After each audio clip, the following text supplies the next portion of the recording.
right, let's get started. Hi, everyone. Welcome to the search agency's last TSA talk of the year. My name is Tina El-Ghazi. I'm the Director of Marketing at the search agency, and I'll be your host for this webinar. We have some really special guest speakers today with us. We have 3 senior members of our SEO team, Amanda Haxton and Fiona Riedel, who are both account managers on the client-facing side of our SEO team, as well as Chris Herbrand, who's a senior manager on the technical SEO team. And they have some really strong content that they've prepared for us today, and they'll be moving quickly through it. So if you have any questions during the webinar for any of our speakers, just head to Twitter with the hashtag TSA Talk, and we'll be mining Twitter for the best questions for our presenters for our Q&A session at the end of this webinar. This webinar is also being recorded, so look out for an email with a link to the recording to share with your teams in the next few days, or head to the search agency's Facebook page to watch the Facebook Live recording after this event. All right, let's get started. So to kick things off, we have Amanda Haxton. Amanda's going to be sharing with us some exciting stuff that she saw this year in the e-commerce vertical for some of her clients. Take it away, Amanda. Great. Hi, everyone. So I'm going to kick off today talking about an update that we saw this year and how that might start to impact us as well in 2020. So our first recap is that the diversity update could be a power play against major players. And this is looking at an update that we saw in the middle of this year, which really potentially limits the scope of some of the big e-commerce giants. We're talking people like Amazon, and gives some smaller sites a chance to rank for more informational queries. So what is the Google Diversity Update? Well, it rolled out on June 6th, and it was sort of overshadowed a little bit by the core algorithm update that rolled out around the same time. What it means is that for most search queries, Google will no longer show more than 2 results from the same domain in page 1 in particular. And that really allows users to see a much more diverse range of page 1 results from a different range of websites, potentially giving some of those smaller sites a greater chance to rank for competitive keywords. According to Google, this should include subdomains, but there are some caveats to that. And YouTube results seem to also be exempt. So that leaves videos as a strong opportunity. So who does it impact? Well, it's actually not that common to have more than 3 results, or more than 2 results, that is, showing in page 1. So really we're looking at only kind of that 1% of websites, the big giants, the big Amazons of the world, and those people who are really dominating search results. So it's definitely targeting some of those big players in industries such as e-commerce, travel, and real estate. And we've already seen Google steal back some space from some of these industries in recent years, particularly with Google-owned results, which Fiona is going to be talking about a little bit later in the webinar. Now, we know a few types of terms are exempt from the diversity update. So Google's not sacrificing relevance just for the sake of diversity. If you have a branded term, it's still going to be largely exempt. So in the previous example, we had we had rice cooker, and we had 2 results from Amazon, and then we had results from a variety of other retailers. Here on the right, if we do an Amazon rice cooker search, we still get predominantly Amazon results. So if we have a brand variation, you can still dominate page 1 for that. We also know that for branded results, subdomains are exempt, although they're not with non-brand results. And Google is definitely kind of picking and choosing how the diversity update is being applied, particularly by industry and website type. And more we're seeing Google updates really kind of impact different industries in a very different way and to various extents as well.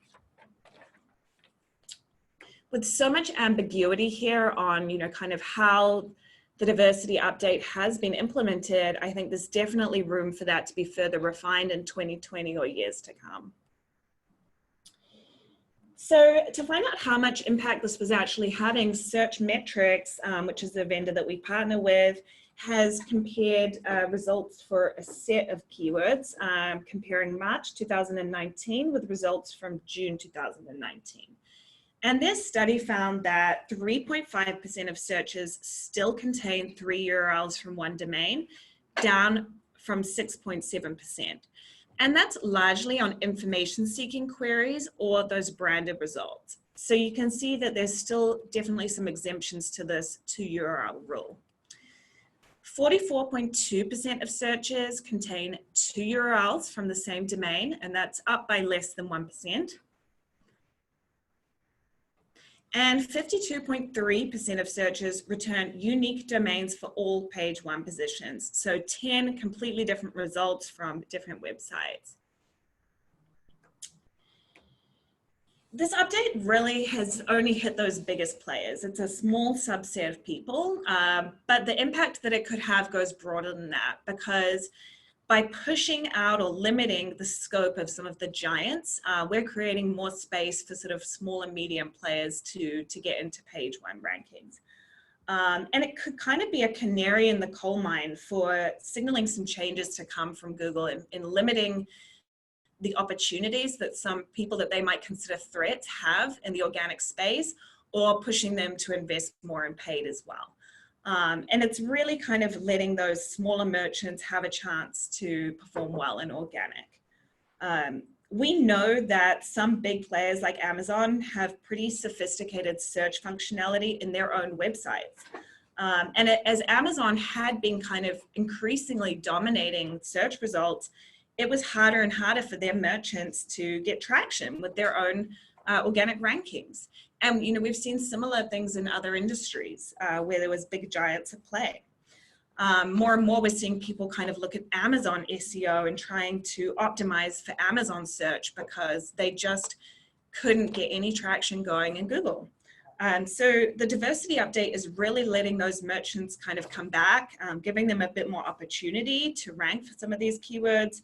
And it might be a move from Google to bring people back into their ecosystem and away from some of those competitors. The next thing I'm going to talk about is more of a prediction for 2020, and it really kind of builds on some of what we've seen in 2019 with the diversity update and other changes. And that is that the line between editorial and transactional content is going to become more blurred. So because there's these opportunities to rank for keywords that were once dominated by the giants, brands and smaller retailers are going to need to shift their focus from transactional to editorial content. So how can you gain more SERP real estate in 2020? Firstly, I think we need to ask, do you really need that SERP real estate? Is the content that you want to rank on page 1 really relevant to the user? How many people really need more than 3 URLs ranking on page 1 for the same keyword? Are you confusing people by offering them too many options? Are you going to be impacting your bounce rate if you bring people to content that's not relevant? Or you confuse people by offering them too many pages and with no clear intent for any of them. As long as you are providing content that's relevant to what people are looking for, then you can target as much SERP real estate as you possibly can. And the way to do that is really through some of these rich SERP features that we've seen come out in recent years as well. So the diversity update does not include other search features, and that includes top stories, video snippets, image carousels. People also ask questions, and that's really where we see the biggest opportunity, not just for smaller retailers to try and get in there, but also for anyone who had lost, potentially a third or more URL ranking with the diversity update. If you want to gain back some of that space, then these SERP features are really going to be the way to do that. And the way to do that is definitely going to be with content. So, I've said here, content is king, again, because how long have we been hearing this? I know a lot of people are fatigued about hearing that content is king. In e-commerce in particular, a lot of people have tried. They have tried and they have often failed to utilize long form content. And a lot of that is because the content was siloed. It was hosted on a subdomain or on a completely different blog. It was on a Tumblr blog or, a new magazine website. And we didn't have a clear user path. And that was making it really difficult to get ROI and to prove that ROI as well. But with the diversity update and various other changes that we're going to look at, content really needs to come back into the forefront of e-commerce SEO strategy if you want to compete in 2020. There's just no point in creating a piece of content if there isn't a user path after that content. We don't want to bring people into your website and have them bounce. We want them to convert. So we have an example here of a retailer that's doing this quite well. And this is a search for bolo tie. If you're not kind of a Western aficionado, bolo tie is a pretty popular search term. It's got about 37,000 monthly searches in the US.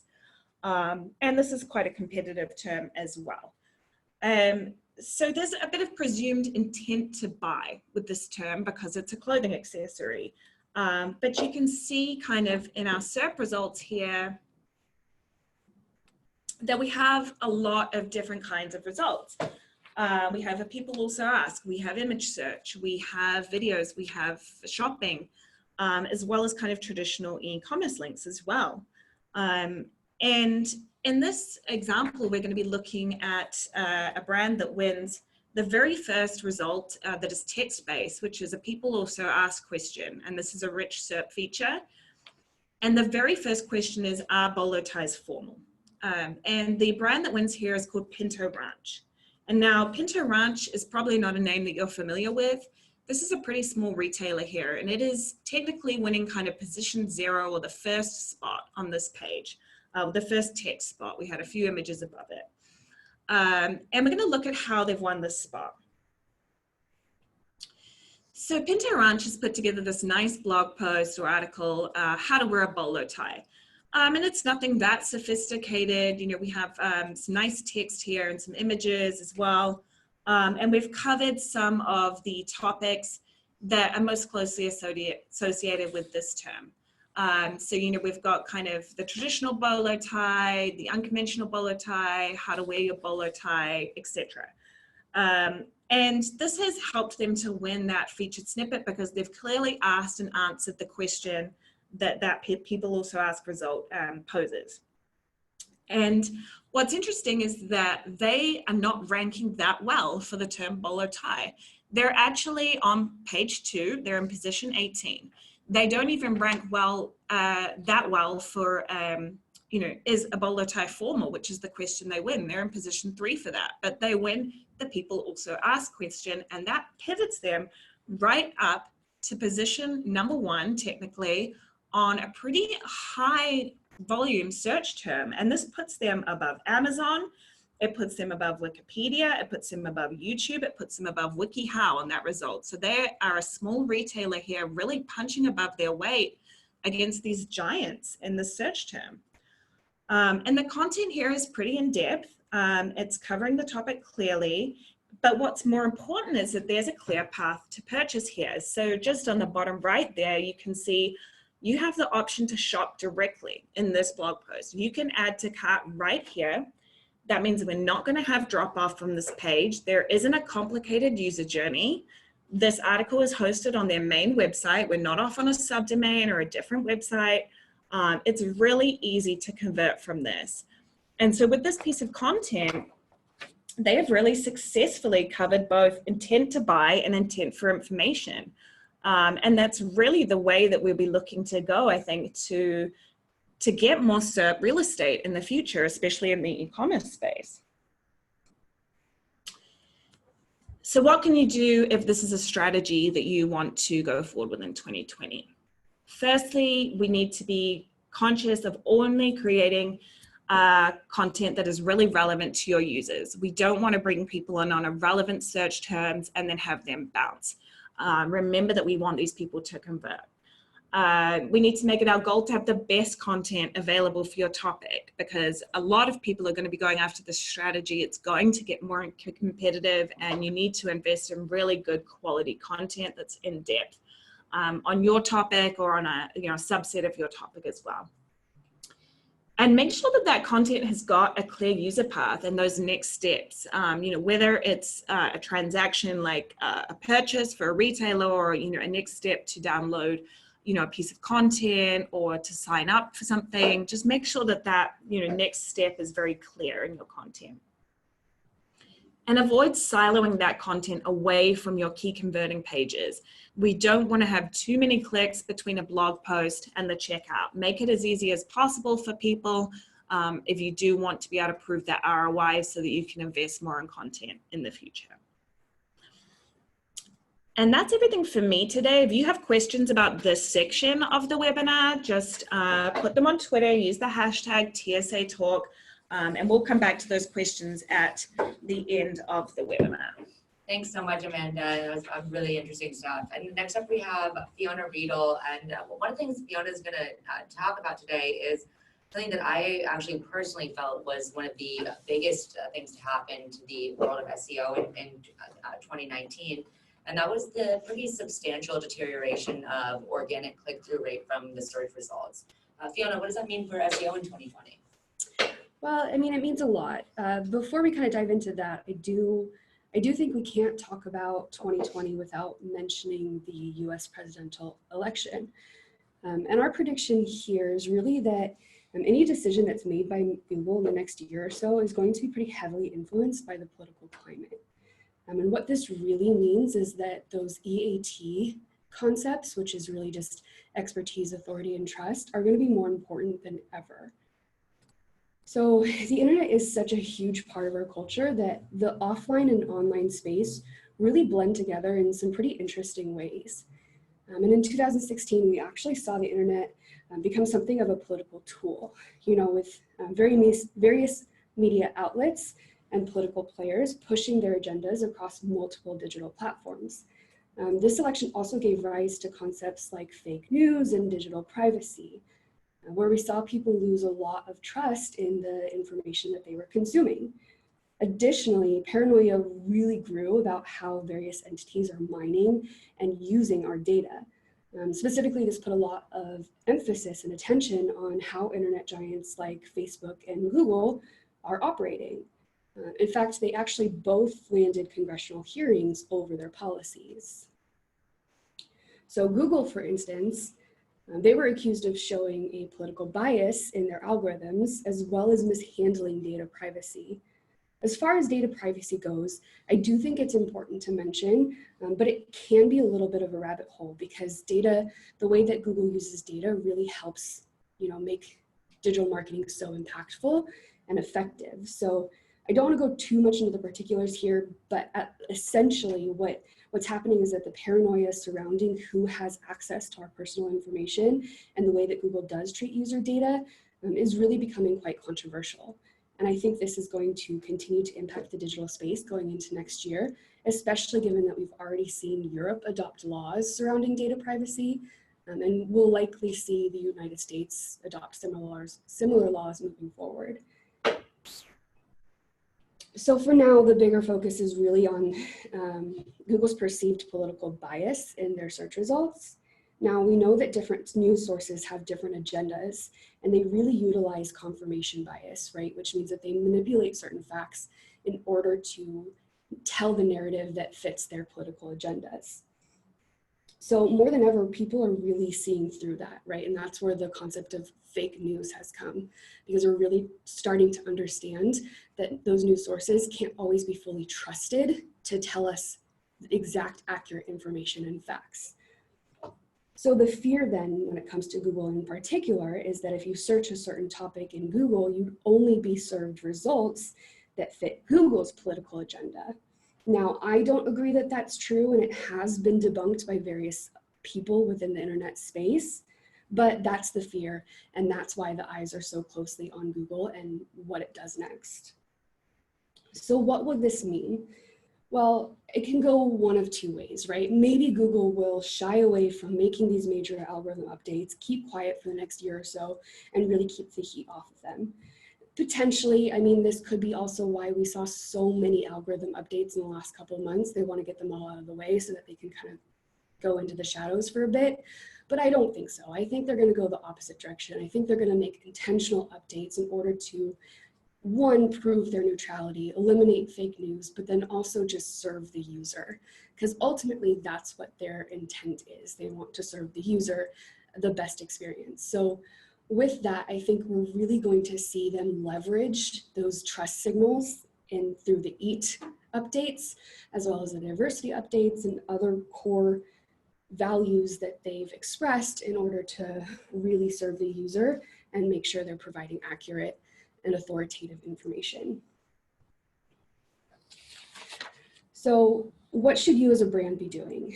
Well, the key is to make sure that you're focusing on those expertise, authority, and trust signals in your content strategy. Lean into citations, right? Make sure you're citing your sources, preferably using reputable sources, and take advantage of the experts that you have at your disposal to really create authorship within your content. And then most importantly, of course, just make sure that the information that you're serving in your content is accurate.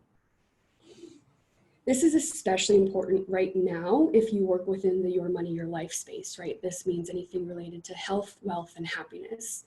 But I think moving into next year, we're really going to see Google take advantage of this and prioritize this across the board. So my next prediction centers around zero-click searches. Amanda went into this a little bit in her slides, but I'm going to take it one step further.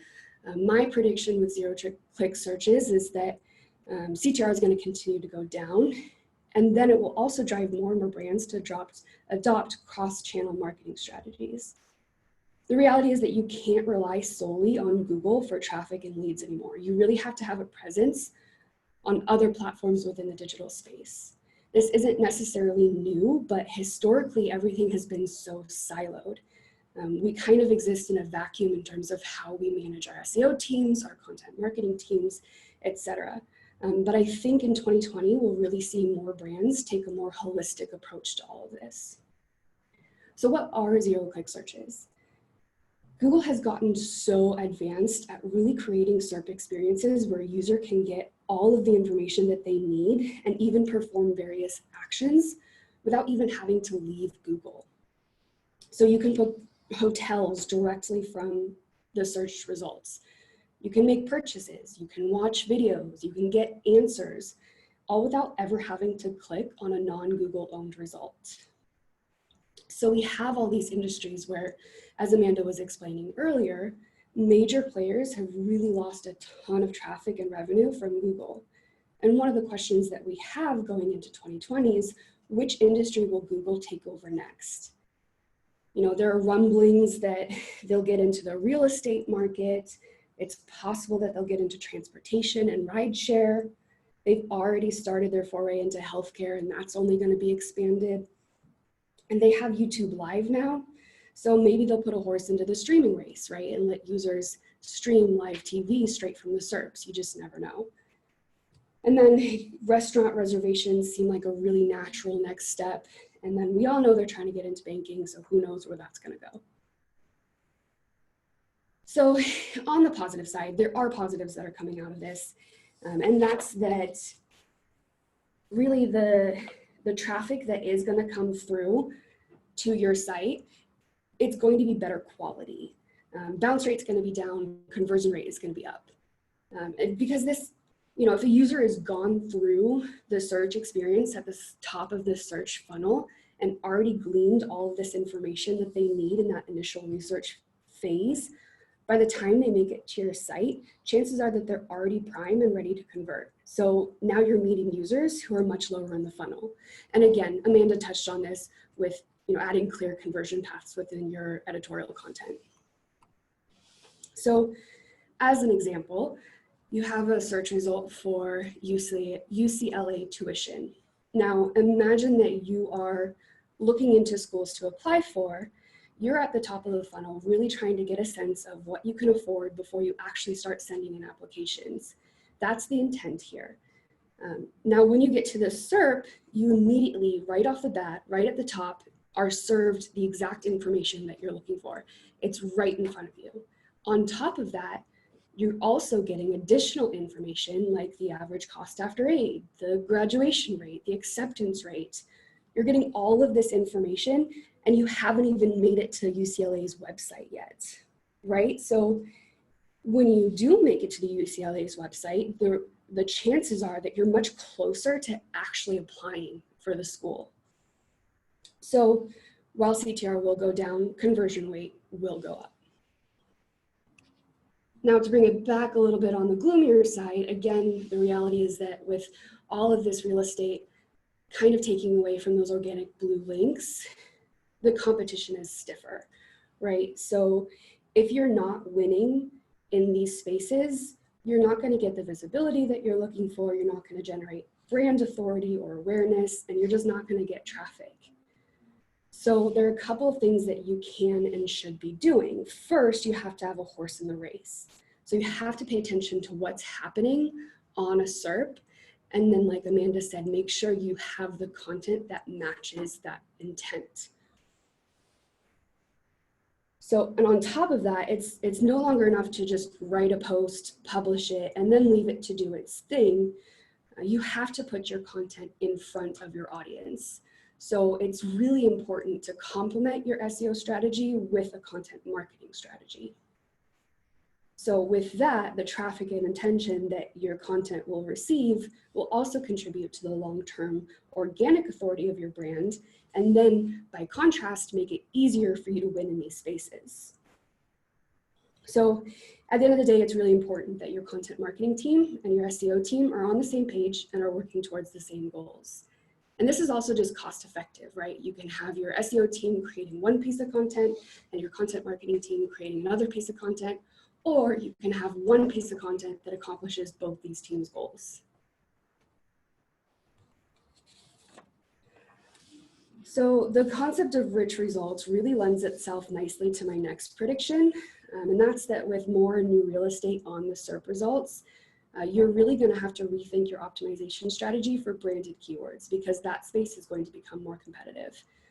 We've already seen competition for branded keywords on the paid side, and now with all of this real estate, we're starting to see it really impact the organic side as well. Historically, brands tend to neglect branded keywords based on the assumption that it's really easy to win that top organic result, which in all fairness is relatively accurate, but it's also problematic, and I will show you why. So here's an example of a search result for BMW i8, which is a branded keyword for BMW. The marketing team there probably got a report saying, hey, you're ranking #1 for this keyword. Great, cool, nothing to do here, move on. That's a little bit problematic, right? Because you do see that BMW is winning in that first top result. But then on the right, you see that there's this image panel. Those images are all third-party images. BMW is not present in that space. Then right below that, you have the knowledge panel. These knowledge panels typically pull information from all kinds of various sources. So it's really important to make sure that your branded information is accurate anywhere your brand is mentioned. Then underneath that first organic result, you have that people also ask. And in that very first people also ask, Wikipedia is winning, BMW is not. BMW is winning in one of these people also ask, but the rest are all dominated by third parties. And then underneath that, you have a video carousel. And there again, these are dominated by third parties. BMW is not in that video carousel. So BMW is potentially losing a ton of traffic and visibility on this branded keyword because third parties are winning in these spaces. So what should you do? Well, it's no longer enough to rely solely on that keyword ranking report. You really have to dive deeper and look at what kind of information is being served for your branded keywords, and then make sure that your content strategy reflects that. So for example, if a video carousel is ranking high on the SERP for a branded keyword, you should probably have your own branded video that serves that topic. So The idea of really diving deeper into keyword doesn't just apply to your brand.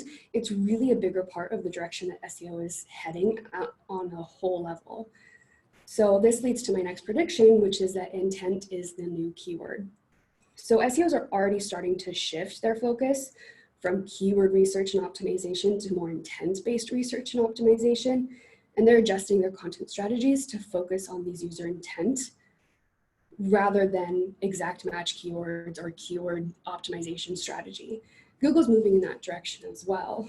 In fact, in 2019, the most highly talked about algorithm was the BERT update. Now, Google has outright said that you can't optimize for BERT, so we're not here to teach you how to do that. But this update really did highlight Google's shift to prioritizing intent in their search experience rather than simply matching keywords to content. So what this really means is that you have to do that intent research in order to understand a user's journey beyond simply the words that they're using to search topics in Google. You really have to understand what it is they're looking to do and accomplish, and then craft your content strategy accordingly. My favorite personal example to use to really kind of pull all this together is in the medical field. So in the medical field, it's really common to have colloquial terms for various diseases and conditions, and then you have accepted medical terminology that is very different. So with kind of older keyword research practices, you take whatever version is more highly searched and then optimize your content accordingly, and then you'd move on. However, the reality is that a user searching a colloquial term likely has a much different intent and is at a much different place in the journey than a user who's searching for the more medically accepted term, right? A user searching for a medically accepted term has probably already been diagnosed, knows what the condition is, and is looking for further treatment options, maybe a second opinion, what have you. But if you're searching for those more colloquial terms, you're likely much higher in that user journey. So all in all, your content really needs to reflect user intent. And that's all that I have for you. So like Amanda said, if you have any questions, please go to Twitter and use the hashtag TSA Talk. Thanks. Thanks, Fiona. Last but certainly not least, we have technical SEO expert Chris Herbrand. Chris, what's next for SEO in 2020? I think there's going to be a lot of changes in 2020, mainly around SEO and just traditional practices that we are normally responsible for. I'll get into that a little bit later. But I just want to dive into more of the technical stuff. We've talked a lot about the content and not necessarily about some of the technical options and stuff that's going to be going on. The first thing I want to talk about is structured data markup. You can think of this as schema markup or just the library as schema.org. This particular topic is a subject that's near and dear to my heart. So it really pains me slightly to say what I'm about to say, and I'll get to that in a second. But 2019 has brought some new data types, including FAQs and how-tos. And when that happened, I personally got really excited about this. I couldn't wait to kind of add this into the client's arsenal where it was relevant, whether that was creating JSON, from the ground up for on-page deployment, or using kind of a GTM to inject it. And I know that's really not a recommended way of putting JSON in a website, but sometimes it's just easier. So in general, is structured data really going to be up to us to really manage as much as we are today? I don't think so. I think our involvement in the day-to-day of structured data creation is going to dwindle. I feel that Google has gotten smart enough and has evolved to a point where it can figure out exactly what kind of rich snippets to reward somebody based on the way it's crawled and parsed the content on the website. And we can see examples of this already. Example number one, breadcrumbs. We've seen now where Google is able to kind of piece together a breadcrumb navigation just solely focused and solely based on the fact of having a intuitively structured file repository of the website and file and folder structure. And you can see here with this wordstream.com, if you actually inspect the source code and run this through the structured data tool, you will not find any sort of structured data markup, but Google is still giving it and rewarding it with a breadcrumb navigation in the search listing. kind of continuing on with examples, reviews are another place where we've seen this kind of, seen this kind of stuff that Google's been doing. It can now parse star rating and review counts better now without accurate markup. Again, if you check this particular page in URL, inspect the source code, you won't see any sort of review markup or rating markup.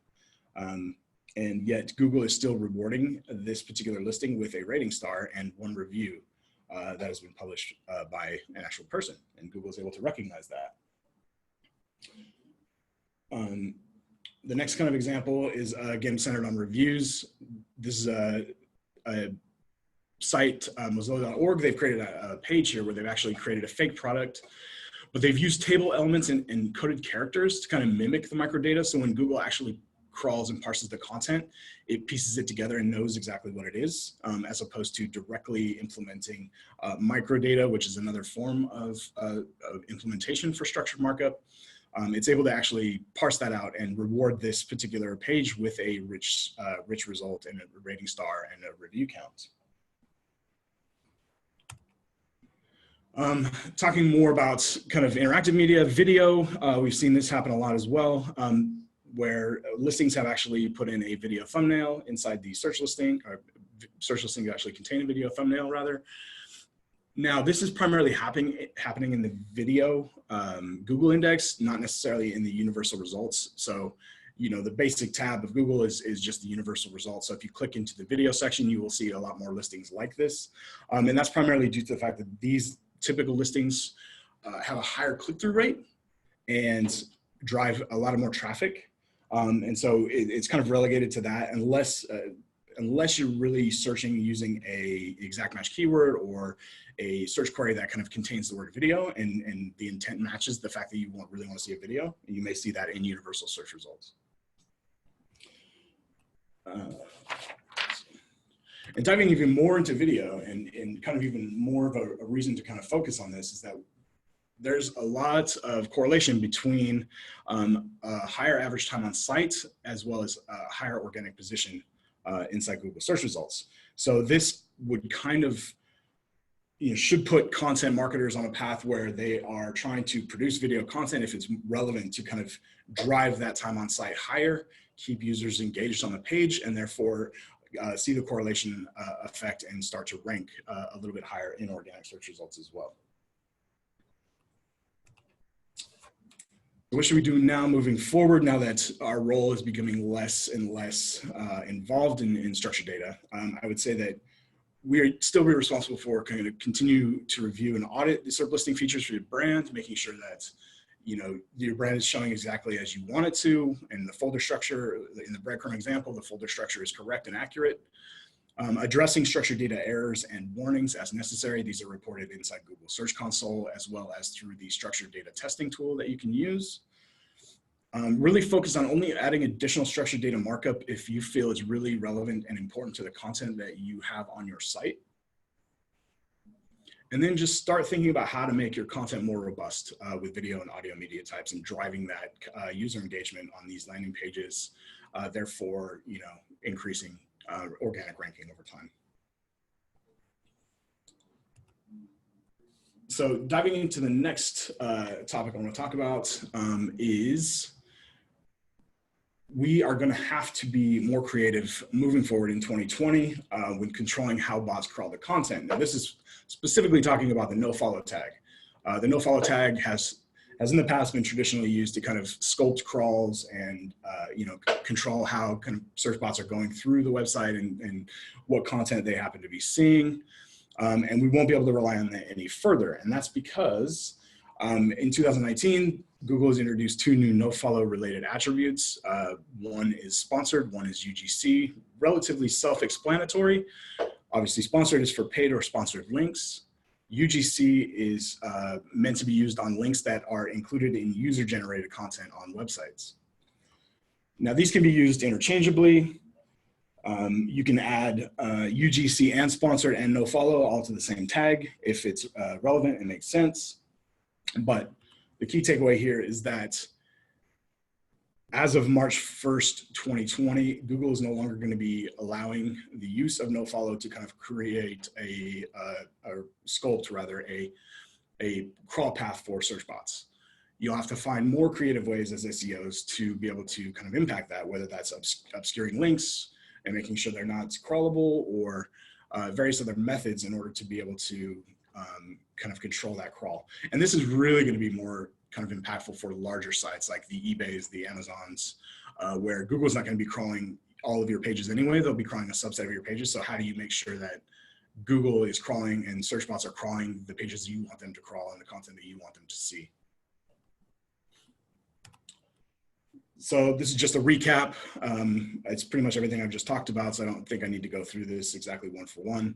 But as long as your publishers are using nofollow as it's intended, there shouldn't be much impact from this at all going forward. If you're finding yourself in a position where you've used nofollow a lot on the site to control how bots are kind of accessing the content and how they're crawling it, then that's going to be it's going to be time for you to now update and find out more creative ways in order to be able to kind of control that moving forward. And the last thing I want to talk about, and this is just the overall, this is what I mentioned earlier, and it's automation will change the role of the SEO specialist. Machine learning is growing, evolving, becoming more popular. Machine deployment, same thing as well is happening with that. And you can see some SEO practices just naturally will fall away because of this. Unimportant things like linking, tagging, and page speed, right now they're easy to be deployed through the machine, through CMSs, through plugins, and that can be kind of seen here with WordPress being used rather for almost 50% of websites, along with other CMS solutions. And they all provide a plethora of plugins that can be downloaded and used that automatically crunch images, so you don't have to spend the time doing it on your own. And automatically provide internal links to relevant pages by scraping the content that's on the sites, stuff like that. Now, I'm not saying that SEOs are going to, tech SEO or SEOs in general aren't going to be as important. Our role is just kind of transitioning to more of almost like a shepherding. So we're going to still manage the day-to-day, look and make sure things are happening in the right way, tweak things if necessary. It's just in the deep, hands-on, it's going to be a little bit lighter for us. And so I think a lot of the costs that would normally have been associated with some of the technical SEO side of it can be kind of diverted to more of the creative web disciplines, and therefore kind of paving the way for SEOs to kind of dive deeper into other areas and develop other skill sets to both support their creative colleagues on the content side, or dive deeper into the technical side and start diving into machine learning and creating your own machine learning algorithms and figuring out how to deploy those to create meta tags, description tags especially for larger sites that you have a ton of products or a ton of pages that won't rank anyway. You just want to have some unique titles and meta tags. It's going to be kind of the perfect spot to do that. And I think that's it for me. Again, any questions about the technical side, go ahead and go to Twitter, use the hashtag TSA Talk. Thanks so much, Chris. That was great. All right, everyone. So it's time for our live Q&A with our speakers. So if you have any burning SEO questions for Amanda, Fiona, or Chris, just tweet us with your question and the TSA Talk hashtag, and we'll get through as many of your questions as we can. And if we don't get to your question, we'll follow up with you directly after the webinar. So this first question is actually for you, Chris. So Chris, one of your predictions for 2020 was the rise of SEO automation and this changing role of SEOs. So why should we still consider SEO if processes are going to become automated? Well, I think SEO still has a place, and technical specifically still has a place in the ecosphere. We can't leave things unchecked. As technical SEOs, we need to make sure that everything is being done in the way that we'd like to see it done if we were doing it, and it was still our responsibility. So I kind of mentioned this before, but I think our role is evolving into more of kind of like a shepherd. So we're going to kind of make sure everything's going in the right way. We'll jump in when we need to. There's still some primary tasks that we are going to be responsible for, like creating clean crawl paths, making sure that pages are serving the right header status and they're not erroring out and they're valid, and we're not no indexing pages we shouldn't be no indexing. So stuff like that is still going to be on our plate to deal with as technical SEOs. But I feel like our hands-on with page speed and some of the other tasks that could be easier, either machine deployed or can be set to like a machine learning algorithm to create a, all image alt tag, or, based on, the algorithm that we fed it and the data that we fed it, I think, that's going to kind of be where we're at moving forward in 2020 and beyond. Definitely, that makes sense to me, and that's something that is kind of a trend right now, or a prediction. Not really for SEO, but across digital media as a whole. And I think it's not so much machine learning or AI replacing the specialist as it is what SEOs and what digital marketers can do with the power of AI and machine learning to kind of support our day-to-day. So maybe handling all of the more mundane, time-consuming stuff, so we can focus on strategy and the bigger stuff. And that's exactly it. Cool, sounds good. And this next one's actually for you, Amanda. Is a little bit more tactical, just something that you mentioned in your presentation. So someone has a question about what is the organic product carousel? Oh, good question. So a couple of you might have spotted the organic product carousel in some of, I think mine and Fiona's slides they were shown in. Or you might not have spotted it because it kind of looks like an ad, to be honest. It is a product carousel, just like we might see in paid ads, but it is an organic product carousel. And that's kind of just snuck in this year. It's only really kind of started being seen in the last few months. It was added to Search Console as a report in November, so definitely very recent. And what it is a carousel that shows up when there is kind of like a demonstrated purchase intent. So if you're looking for a keyword that seems very shopping based, then you will probably get this organic products carousel. And we haven't yet seen both the paid and an organic product carousel. So this may only show up for results that don't have a paid carousel on them. That's not clear. But it sort of includes a lot of the same features that you would see in a paid carousel. So there's pricing is going to be coming in through not necessarily schema, as Chris mentioned. This might just be coming in naturally as well.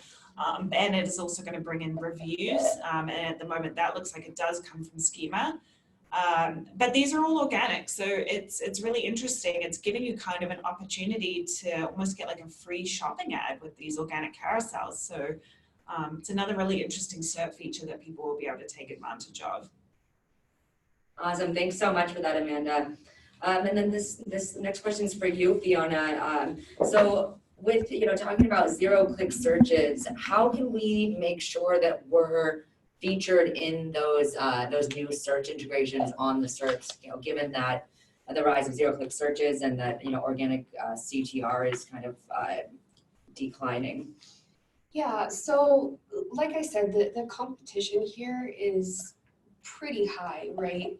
Because there is only just a couple of spots in those featured snippets for brands to come through. So what's really important, it starts, like I said, with that intent research to understand what it is that a user really wants to find with these searches. And then obviously creating the content that supports that. And a kind of a good way to go about this is to look for opportunities where either the information that's currently included in the featured snippet is inaccurate, or potentially it's formatted in a way that it could be improved, and then draft content that does a better job than the article that's currently occupying that space is doing.